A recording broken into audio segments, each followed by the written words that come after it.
तो ये चीज हमें समझने की जरूरत है। तो आप इस वीडियो को देखें। ये जो डिफरेंट फिरकों की गेम है, इससे बाहर निकल जाओ। ऊंची आवाज आहिस्ता आवाज की आमीन के डिस्कशन से बाहर निकल जाओ।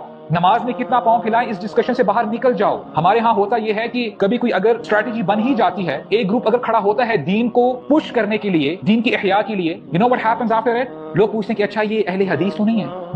नहीं तो फिर हम नहीं जाएंगे। अच्छा ये देवबंदी तो नहीं है? नो नो नो, फिर हम इस मुहिम का हिस्सा नहीं बन सकते। ये फलां तो नहीं है, तो वो जो तहरीक होती है वहां पर ही बैठ जाती है। इट्स अबाउट टाइम वअतसिमू बिहब्लिल्लाहि जमीअन वला तफर्रकू। कब वो मौका आएगा कि इस डिफरेंस से हम बाहर निकलेंगे? अनफॉर्चुनेटली हम दुश्मनों के साथ तो हाथ मिलाते हैं, लेकिन नहीं ये फुलां मकतबी फिक्र वाला है, नो नो नो, इसके साथ तो हम कभी, इसके डिस्कशन है, इसके पीछे नमाज होगी कि नहीं होगी। We have to get out of such discussions brothers. तो जब तक आपको कोई टोकता नहीं है, जैसे जो नौजवान लड़के हैं मस्जिद में जाते हैं, नमाज पढ़ते हैं रफादन से, तो 10 लोग बूढ़े बूढ़े वो कहना शुरू कर देते हैं कि तुम्हें नमाज नहीं आती है।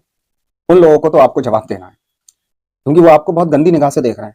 वो वहाबी भी समझ रहे हैं आपको, यानी क्या क्या समझ रहे हैं आपको, क्या बदअकीदा है या कुछ है। लेकिन उनको हमें अपनी दलीलें पेश करना होंगी। जो नबी की सुन्नत पर अमल करता है वो बदअकीदा नहीं होता है। नबी की सुन्नत जो अदा करेगा वो बदअकीदा नहीं होगा। लेकिन हम तो यही चाहते हैं कि सब लोग जिस तरीके से जो चाहे नमाज पढ़े, लेकिन नफरत नहीं हो। लेकिन कुछ लोग इस टाइप के होते हैं, मस्जिदों में इमाम भी होते हैं, इस टाइप के मुंह टेढ़ा कर लेते हैं, जैसे ये इंसान रफादन करता है। हम उन्हें जवाब जब देते हैं जब हमें टोकता है कोई, वरना हमें कोई मतलब नहीं है, जो चाहे करे इंसान।